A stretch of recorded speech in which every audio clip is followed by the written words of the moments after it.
एवढं सगळं जर आहे तर या सगळ्या गोष्टीच्या सुद्धा कुठंतरी खोलात जाणं गरजेचं आहे आणि या खोलात जाऊन सर्वांवर ज्यांनी याच्यात दोषी त्यांच्यावर सह आरोपी करून यांच्यावर गुन्हे झाले. पाटील नावाचा बी आणखी याला सह आरोपी केला नाही, एक आरोपी सापडत नाही. मग पोलीस यंत्रणेवर संशय घ्यासारखा. तर काल त्या बल्लाळ नावाच्या त्यांचेसुद्धा काय झाले ते बल्लाळ तर मागं पुढंच आहेत कंटिन्यू.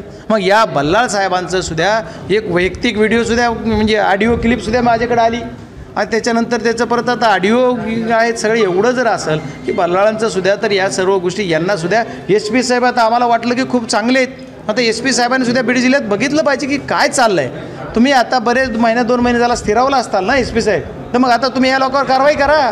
कमीत कमी इथल्या पोलीस स्टेशनचे अधिकारी तुम्ही बदलणार कधी आहात किंवा या ज्या पोलीस स्टेशनला जे त्यांनाच ठेवणार आहेत तुम्ही काय बघणार नाही तर मग नेमकं कसं होणार आहे हे सुद्धा महत्त्वाचा विषय आहे. एवढं सगळं जर आहे तर या सगळ्या गोष्टीच्या सुद्धा कुठंतरी खोलात जाणं गरजेचं आहे आणि या खोलात जाऊन सर्वांवर ज्यांनी याच्यात दोषी त्यांच्यावर सह आरोपी करून यांच्यावर गुन्हे झाले. पाटील नावाचा